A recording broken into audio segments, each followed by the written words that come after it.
Coffee and your gut. After 60, if you drink coffee every morning, don't take your next sip until you hear this. A massive study looked at more than 150 different foods and drinks to see which ones had the biggest impact on gut health. The results surprised researchers, and honestly, it surprised many doctors too.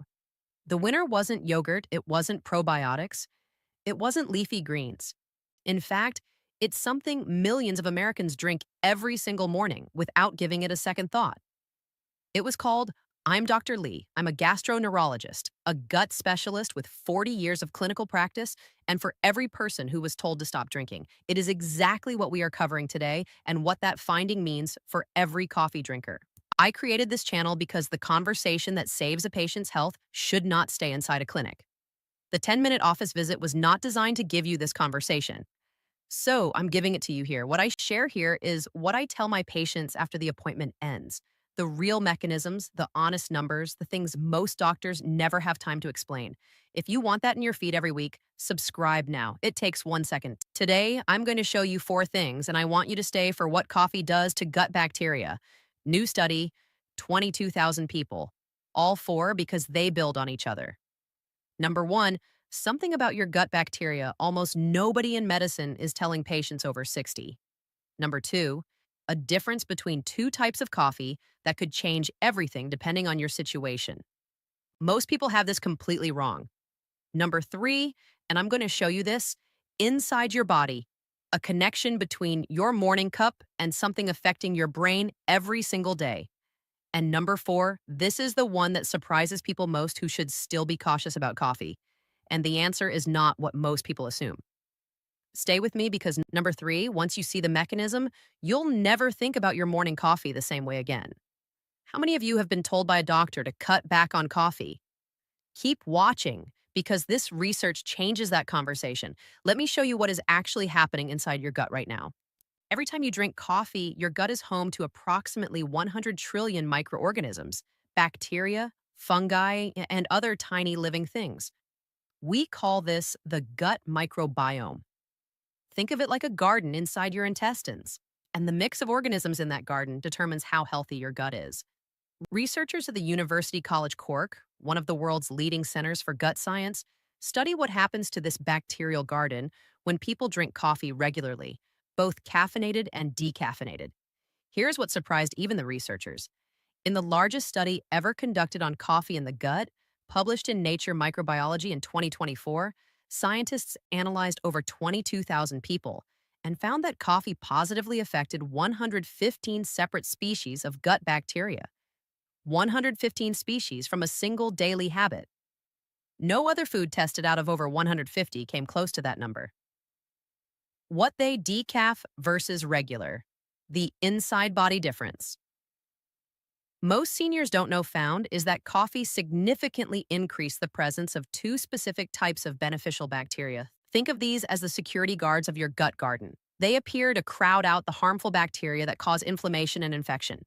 Now, as a gastroenterologist, I want you to hear this. A study of nearly 500,000 people, 471,000 participants followed, over 7.5 years found that coffee drinkers had half the risk of developing liver cancer compared to non-drinkers. Not a small difference, half.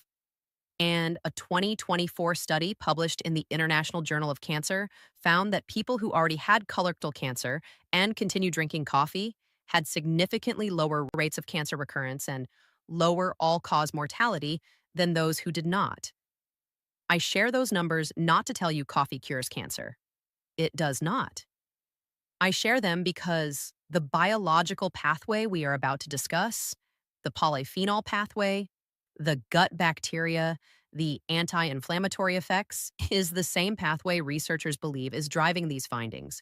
But here's what nobody told you about how coffee does this. And the answer is not what you'd expect. Most people assume it's the caffeine. It's not. Now, why does coffee do this? What is the actual process happening inside your body? Coffee is one of the richest sources of polyphenols in the entire human diet. Polyphenols, think of them as protective plant compounds, almost like a natural medicine locked inside the coffee bean. They survive roasting, brewing, and even the decaffeination process. When you drink coffee, these polyphenols travel the gut-brain highway, how your gut controls your mood and memory through your stomach and small intestine. That's the long coiled tube in the middle of your belly, mostly passing through without being fully absorbed. They arrive at your large intestine, the colon, and that's where the action happens. The bacteria, like Eggerichia, break down those polyphenols into smaller molecules called phenolic metabolites. Those smaller molecules absorb into your bloodstream, and research suggests they have anti inflammatory properties, meaning they help calm irritation and swelling throughout your body. The lead researcher, Professor John Cryan, put it this way: caffeine is only part of the story. The polyphenols are doing something in your gut that most people never knew was happening. In a few minutes, I'm going to show you what connects your morning coffee directly to your brain. That's number 3. And it changes everything. But first, decaf, because this surprised me too. I want to pause here because what I'm about to show you about decaf is the finding that changed my clinical advice. And coming up in a few minutes, I'm going to show you inside your body a connection you've never seen explained on camera. That's coming.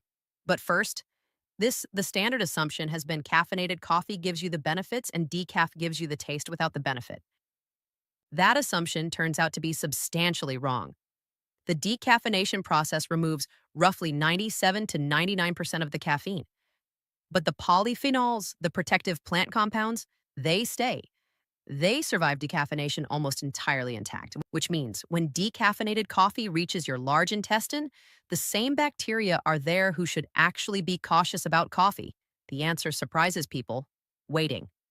They break down the same polyphenols. The same protective process unfolds without the caffeine. In the Cork study, the decaf group showed improvements in learning and memory. Researchers believe this is also driven by the polyphenols reaching the gut and interacting with the gut-brain connection I'm about to show you. Caffeinated coffee showed its own benefits too: reduced anxiety and improved sustained attention. But most people's understanding of why that happens is incomplete. Have you or has someone you love been told to stop drinking coffee? Keep that in mind as I tell you about a patient of mine. I had a 68-year-old patient. I'll call her Mrs. B. She stopped all coffee after her cardiologist flagged a mild heart rhythm issue. She came to me and asked, "Did I make a mistake?" My answer was specific. Decaffeinated coffee was likely giving her almost the same gut microbiome benefit without the caffeine her cardiologist was concerned about. That's not ignoring her doctor. That's a better informed conversation with him. Most people assume caffeine reduces anxiety through its direct effect on the brain. The actual mechanism is more interesting than that, and it runs through your gut. Let me show you. I'm about to show you what happens in your gut every morning goes directly to your brain. What I'm about to show you is the reason why what happens in your gut every morning from your cup of coffee doesn't stay in your gut. Running from your brain all the way down to your gut is a nerve called the vagus nerve. Think of it as a direct phone line between your gut and your brain. It passes through your chest, past your heart, past your lungs, all the way down into your intestines. And here is what surprises most people. Approximately 80% of the signals on that Dr. Lee's 5-point coffee guide for adults over 60 phone line are moving upward from your gut to your brain, not the other way around. Your gut is not just digesting food. It is sending a constant stream of information to your brain. Information that shapes your mood, your memory, your anxiety level, and how clearly you think throughout the day. Now, serotonin. Most people think serotonin is made in the brain. It isn't. About 90% of your serotonin, your body's feel-good signal, is made in the lining of your gut in specialized cells that sit right along your intestinal wall. And here's the key connection to coffee. The bacteria in your gut, including the ones that coffee feeds, directly influence how much serotonin those cells produce. This is one reason researchers found that coffee drinkers showed improved mood and reduced anxiety. It may not be purely the caffeine. Part of it is traveling through your gut-brain phone line. And here's what most doctors haven't had time to tell their patients yet. The last 15 years of gut research have completely overturned the way we understand the gut. We now know it is a primary site of immune function, mood regulation, and direct brain communication. And coffee, one of the most common daily habits of the patients I have treated for 40 years, is interacting with all three of those. It's what 40 years of GI medicine taught me about your morning routine. One systems every single morning. And I want to acknowledge something here because I know many of you have been getting contradictory information about coffee for years. One study says it's good for you, the next says cut back. That confusion is real. And it's not your fault because the science genuinely was incomplete until recently. That is exactly why having someone who has spent 40 years studying the gut walk you through the actual mechanism matters. But, and I want to be honest about this, I am not going to tell you coffee is safe for everyone. There is a specific group of people for whom the calculation genuinely changes. And most videos on this topic skip this part entirely. I won't. This is number 4. This is what I told you would surprise you. Here it is. The Cork researchers found that habitual coffee drinkers showed higher impulsivity and emotional reactivity scores than non-drinkers. This is an association, not proof that coffee causes these traits, but it tells us that coffee's effects are not identical for every person. There are 4 specific situations where coffee genuinely changes the risk calculation. Number 1, significant acid reflux disease, GERD, or a condition called Barrett's esophagus. GERD, in plain terms, is when stomach acid repeatedly splashes up into your food pipe and causes chronic burning. Barrett's esophagus is a change that can happen to the food pipe lining after years of that acid exposure. The cells begin to look abnormal under a microscope, and in a small number of cases, it can progress toward cancer. Coffee can relax the valve between your food pipe and stomach, allowing more acid to splash up. For people with Barrett's, that matters. Number 2, patients on certain heart medications, specifically warfarin or digoxin. Your liver processes medications through chemical pathways. Think of them as assembly lines in a factory. Caffeine uses one of those same assembly lines. When you drink a lot of coffee, it can speed up or slow down how fast your liver processes these medications. If the medication leaves too fast, it stops working as well. If it stays too long, the dose can become too high, worth a direct conversation with your doctor. Number 3 is the one most patients tell me doesn't apply to them until I ask one specific question, and then they go quiet. Number 3, anyone with active gastrointestinal bleeding or someone who recently had GI surgery. Coffee stimulates the stomach to produce more acid and can speed up movement through the digestive tract. For someone healing from a bleeding site or surgery, that extra stimulation is something we want to avoid. And number 4, people with significant anxiety disorders. Caffeine triggers your adrenal glands, 2 small glands that sit on top of your kidneys to release stress hormones, cortisol, and adrenaline. In a healthy nervous system, this is the alertness feeling. In people whose anxiety is already running hot, that same hormonal release can amplify the anxiety instead of producing focus.